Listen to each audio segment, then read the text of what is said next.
Hi, this is Martin. I started out this episode with the clear intent of finding encouraging messages from product packaging, and there were a number. I was very impressed with the message on the Tom's of Maine toothpaste container that suggested to its users, "Do a little good today." Another is the Amazon Delivering Smiles logo on all of their promotional material. There are a few worthy messages, such as from an organization that Harry Chapin started, Why Hunger? To alleviate the amount of food that is wasted in the world. When in doubt, do something. Here is a list of a few commercial offerings. McDonald's, we love to see you smile.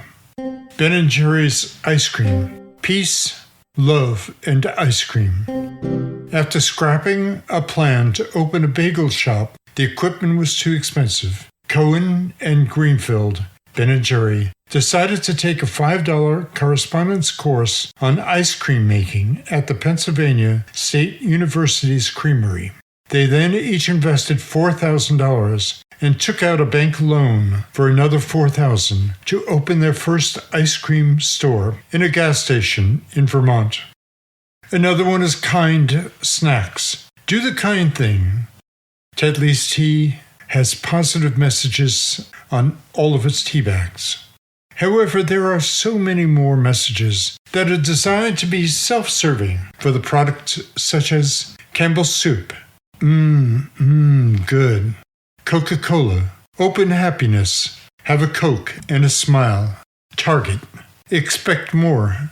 Pay less. Hallmark. Greeting cards. When you care enough to send the very best. Or Pringles. Once you pop, you can't stop. Or Lay's potato chips. Bet you can't eat just one. Taco Bell conveyed its message of creativity with think outside the bun. Another is you're in good hands with Allstate. Maxwell House Coffee used the expression good to the last drop for over 130 years. Interestingly, they recently changed their message to update their image and appeal to younger people by changing the packaging name to Maxwell Apartment. Not sure if that was only in a few markets where they're testing idea. Apple used the tagline, Think Differently, to provide an alternative to Microsoft, Dell, IBM, Hewlett-Packard in the overall category of non-Apple personal computer users. McDonald's primary recognition is a longtime symbol of the Golden Arches and its so-called value meals. Twinings Tea of London has essentially kept its original logo established in 1787, and Stella Artois has been around since 1366 with close to its same logo. Interestingly, Shell Corporation has been around since 1833. It was established in Europe. The original business was to sell seashells to Great Britain. The owner's son decided to expand the business to selling lamp oil from the Caspian Sea, where the seashells were also coming from. That is how the company started in the oil business. Citgo was originally the City Service Oil Company. In the 1960s, there was a marketing position from the company and ad agency to shorten its name to 5 letters. This was in the age of large computer frames, and thousands of potential choices were spewed out. The one that was chosen best integrated the original, but provided a more modern name, Citgo, C-I-T-G-O. Levi Strauss & Company originated in San Francisco in 1853. A German, Levi Strauss, sold his denim fabrics to a local tailor who used the stronger fabric to fix pant tears and fix holes in garments. He added copper rivets to add a stronger bond to the fabric. The Levi Strauss newer logo started in 1969 on the back of their jeans with 2 horses pulling a pair of jeans in opposite directions to show the brand's toughness.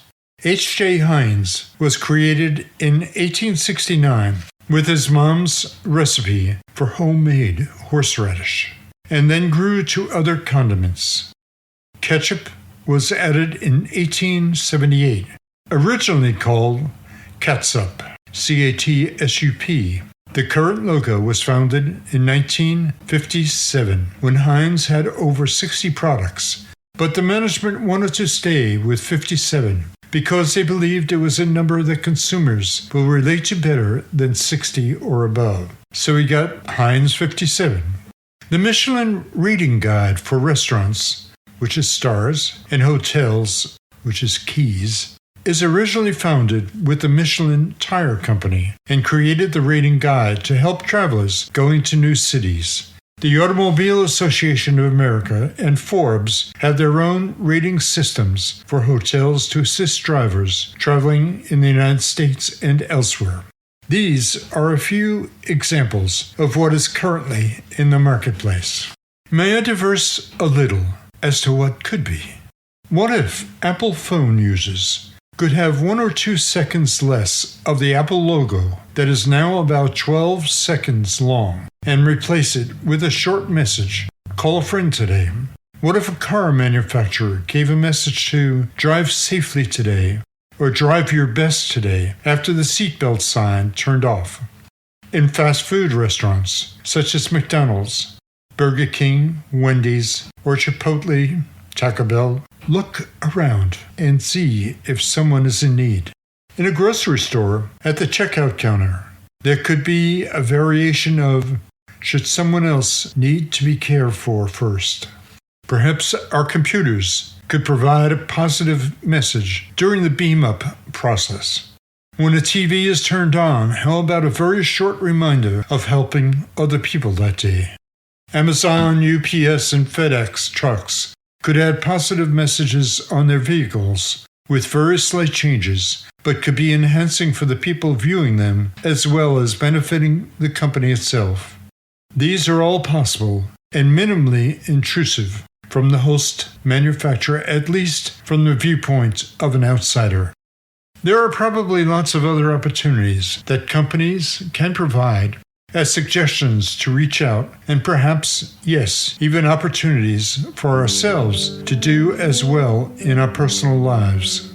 Some emails and texts have encouraging messages at the conclusion of the text. A positive communication? Why not? Thank you for taking the time to listen, and hope you have found this interesting. So, farewell. Until the next time.